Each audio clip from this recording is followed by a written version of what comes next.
In this video, I want to walk you through the process of writing this sample paragraph. The first thing I wanted to emphasize is this paragraph is much, considerably anyway, longer and more complex than I'm expecting you to be writing. I wanted to show a variety of different ways to cite things, and I found a lot of information, and I didn't take the time to pare it down as much as I would expect you to. So don't feel like you need to do something quite this long. I just wanted to first show you these notes. Now, again, as I said in the on the blog, what I did was of the sources that I decided were worth using, I read through the sources, and the quickest thing to do, because I had electronic sources, rather than take the time to put things into my own words, was to just copy and paste. So I'm going to go through the process as I'm writing the paragraph, or as I did write the paragraph, of deciding which was really a quotable quote, where I really wanted those words, in addition to the ideas. The wording really mattered. It was well expressed, something I wanted to incorporate into my paragraph. Versus sometimes when there were just some statistics, some numbers, or some ideas that I could just as well put into my own words. So I copied and pasted the pertinent information. I used links here. I didn't take the time to do the works cited, but I wanted to make sure I was clear on what quotes came from what sources. So I have, I don't know, 4 or 5 sources here. Because the material is all copied and pasted, I was careful to include quotation marks to remind myself. Sometimes if you're writing over a period of time, you might take notes from a source, and especially if you're doing it by hand, you might end up copying and not realizing, not remembering that this is copied material when you go to write your paragraph. So be sure to carry quotation marks as long as you have the word for word from the source. Okay, so that's that.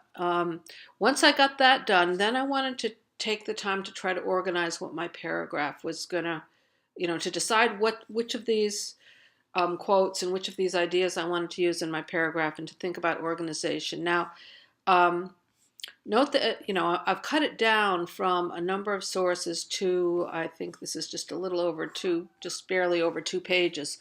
I would print this out and put it on a table, spread it out so I could see what I have.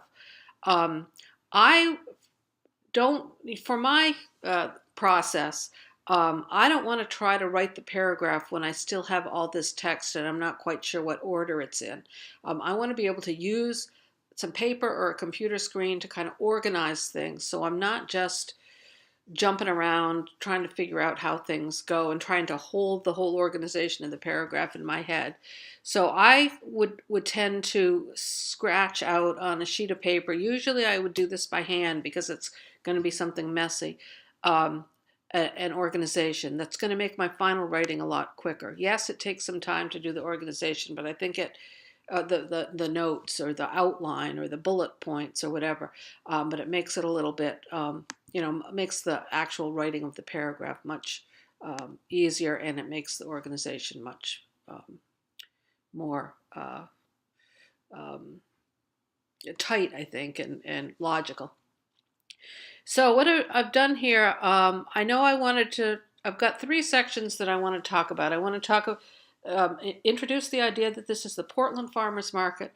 I want to talk a little bit about the growth of farmers markets generally, and then I want to talk about the benefits and let's see, 4 things actually, and possibly the downsides of farmers markets. So these aren't bullet pointed, but that sort of, I put this out sort of at the margin. So I've got this for the Portland Farmers Market. I found this wasn't one of the quotes that's on my list.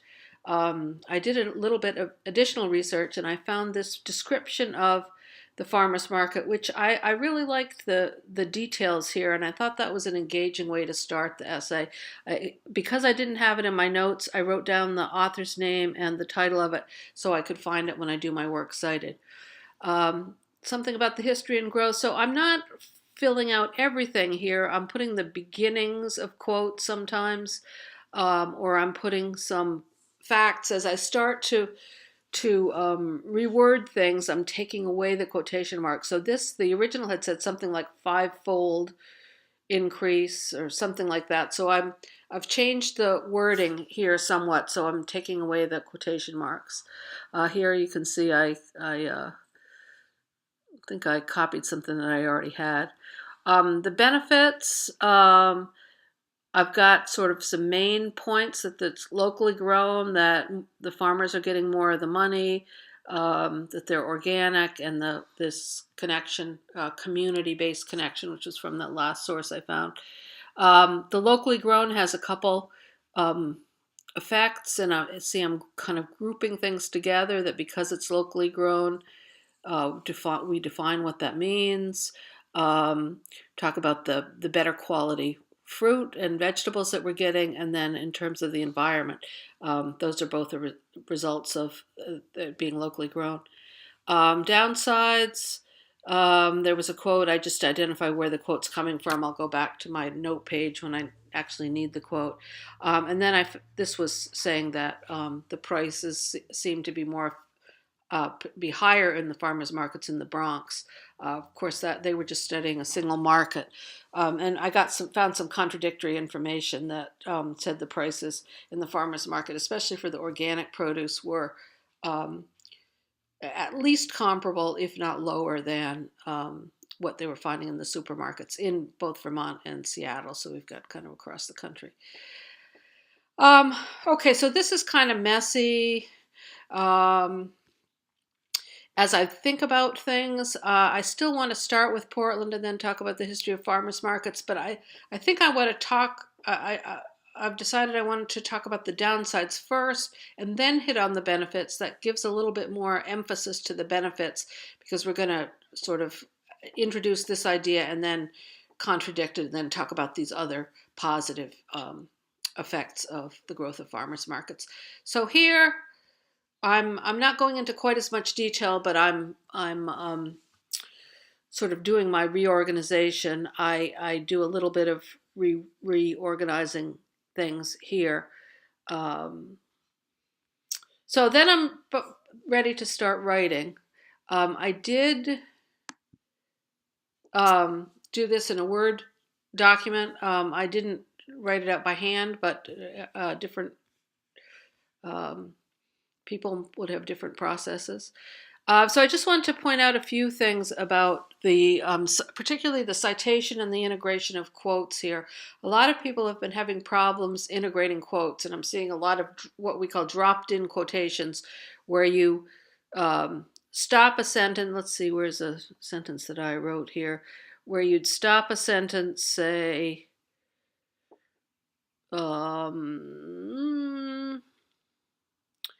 here, and then immediately start a quotation, and without any idea of why you're citing something, where it's coming from, how it connects to what you're saying. So normally we want to do something called use something like that's called a signal phrase that introduces the quotation. There is a page that I had you read about signal phrases on this using quotations. One of the links within that page, I'll click in here and show you where it is give some examples about signal phrases. It's this one. Here's a quick guide how to use quotations. So if you're finding that you're doing this, dropping in quotations, I'd suggest that you look at that to get some examples of how you can weave the quotations into your own writing. It's a skill that takes some time to do, and I think probably what some of you may end up doing is at the end of the semester, when you're getting your portfolios together, that may be one of the things to look at as you're revising. Okay, so one trick to doing that is to not quote the whole sentence. Just look at the meat, the really, best part of the sentence, and chop off in the quote the original part of that and put your own wording in the beginning of it, which is sort of what I've done here. So I'm introducing that it's the Portland Farmers Market because I had picked up information about Portland, Maine. I added Oregon here. And then there's this nice quote with that kind of paints the picture in words of what the farmer's market is like. This, I'll point out, there was some of if you go back and look at the copied and pasted information on my notes, you notice that I took out something in the middle of this quote because I didn't need it, and I really wanted to focus on this long list of sample produce and things that are sold at the farmer's market. So I extracted, I removed part of the quote, and this is how you handle that in MLA. These ellipsis points indicate that something has been removed. The brackets around it indicate that I'm the one that did the removing, that it wasn't ellipsis points in the original. This is an omission that I did. So if sometimes you do that because there's some information that you don't really need in the middle of a sentence, you might do it sometimes, and there's an example further down where I did it because I needed to change the wording so that the sentence flowed with the grammatical structure I'd set up here. So I note again, some people are still having issues with the punctuation within text citations. Note that the period that you'd normally expect after the Y before the close quotes, if you were doing dialogue, goes all the way here at the end of the citation. So again, for in-text citations, anytime you take information from a source, whether definitely when it's a quote, but also when it's information that you put in your own words, you need an in-text citation to say where that information came from.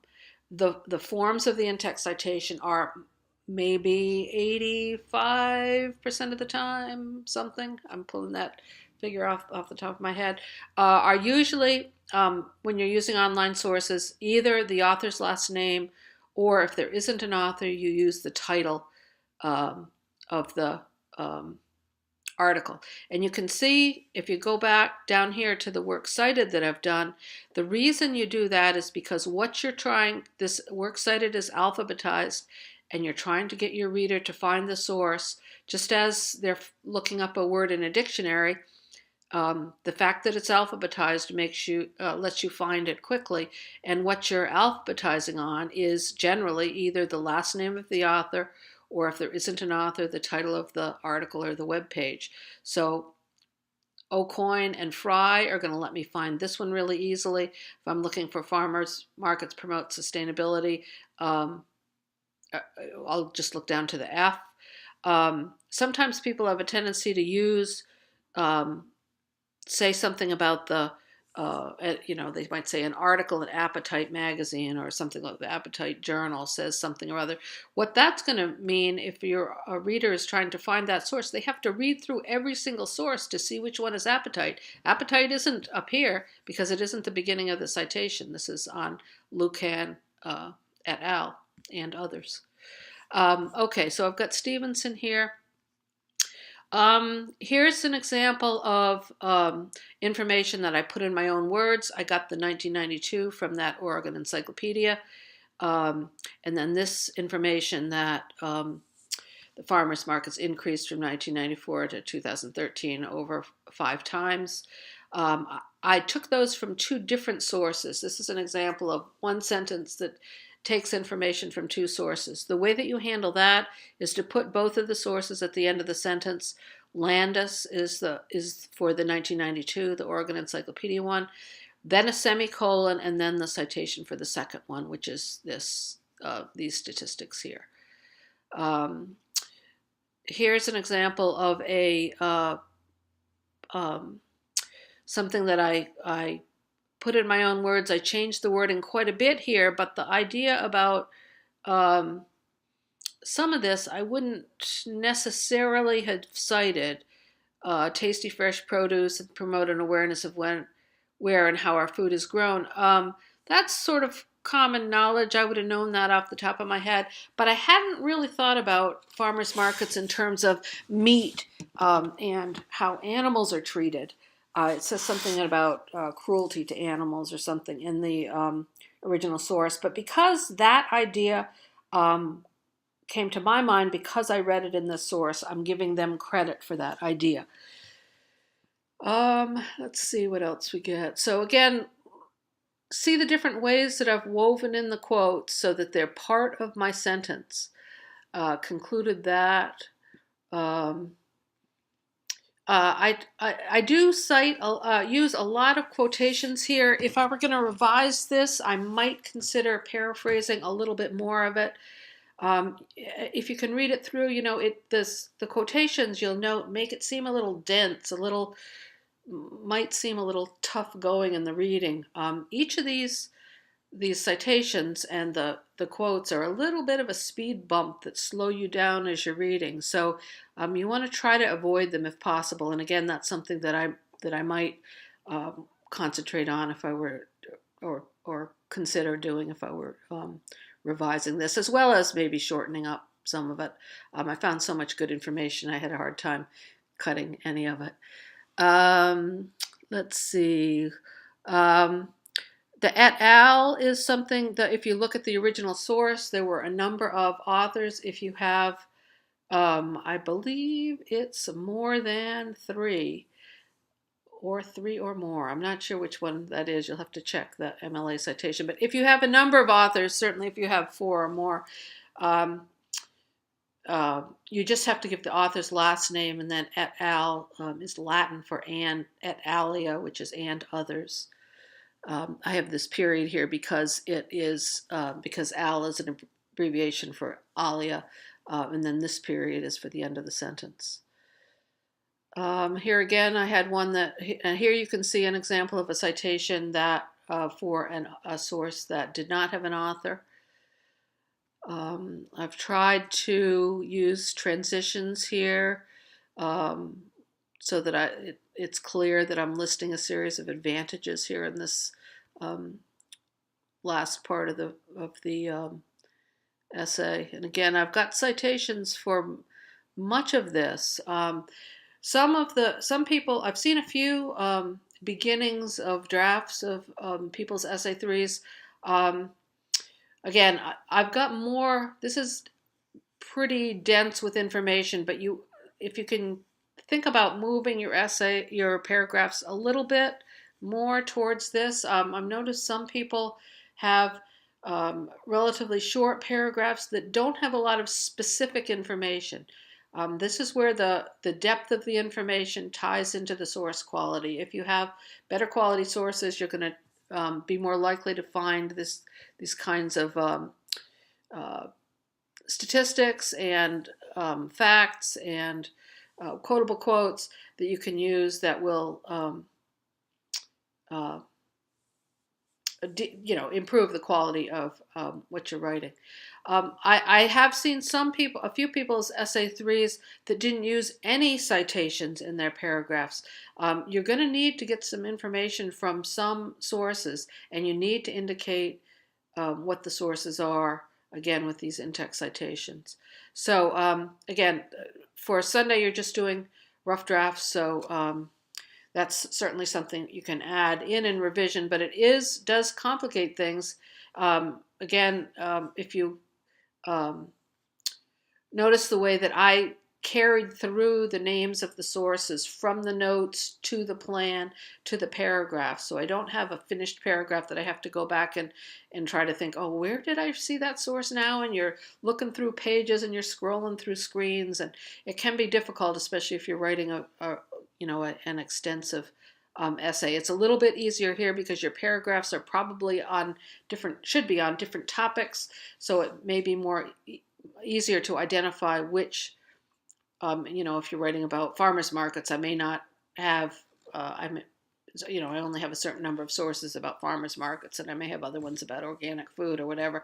So I might not have to look through all of my sources. But if you're writing a research paper on one smaller topic, your sources all deal with that topic. If you're trying to find where you found quotes or where you found information, it can take quite a bit of time. With the quotes, it's a little bit easier. If you've got electronic sources, you can, put a little bit of the quotation in a search bar a search term and might be able to fairly quickly find it. But if you've paraphrased or if you're dealing with paper sources, it can really take you quite a bit of time. So it's much more efficient in the long run if you could just keep track of where the information came from all the way through the process. You don't have to do the citation full out. You don't have to necessarily know what this is going to be. You could number your sources and then put the number here, and then fill it in once you get your works cited, fill in what this proper format should be. And then I just wanted to scroll down and look at this works cited. So again, I'm using, what have I got? 6 sources here for one paragraph. So again, that's more than I'm expecting most of you to do. But again, I want to show you a variety of sources. I am still getting from some people in the works cited just a URL. That is not what MLA format is. You need much more information than just that. The URL does play a part in this MLA 8, the current version of MLA that we're working on, but it's not sufficient. You also need an author, if there is one, title of the article, title of the, oh, this is supposed to be italic, title of the journal that it appeared in, volume number. It's slightly different information depending on the type of source, page numbers, URL. The access date, according to the Purdue OWLS MLA information, is optional but recommended. I put it in. You're never going to know. This may vary from instructor to instructor and from in different settings what's required, but better to put something in than have it missing, I think. So it's a good idea to get in this habit of putting in an access date. So this is the date that I found the source. I'm not positive that it was all this date, so it was approximately that date. So as long as you're kind of in the ballpark, that's fine. So again, note that these are alphabetized. If I were doing this in Microsoft Word, I would be using what's called a hanging indent, where the second line and second subsequent lines for each of the sources is indented. There's a way to do that in the paragraph format option in Word. I won't take the time to open it right now, but in the paragraph format in Word, usually a box will open and there's one of the options says special, and one of those is hanging indent. So if you type this just like this and highlight the whole thing, actually on if you're doing it on paper, you'd also have, it would be double spaced throughout without extra space between the entries. You'd highlight this whole thing, and then if you do the special hanging indent, it will automatically shove over these lines, and you get something that looks the way it should in MLA. On the blogs, I haven't figured out a way to do that. If you know HTML coding, there's undoubtedly a way to do it, but there isn't an easy way to do it with the formatting you've got on when you're doing a post. So it's fine this way. Your portfolios are going to be read online, so I wouldn't worry too much about that. Just for future courses, if you're turning things in paper or Word documents, you want to just understand that that's supposed to be indented. Okay, so that's about it. Again, try not to be intimidated by the length of this. I would. If I had student work for this, I certainly would have included some student work, and hopefully I'll get some samples that I can use for subsequent classes from you guys. Okay, looking forward to seeing everybody's rough drafts.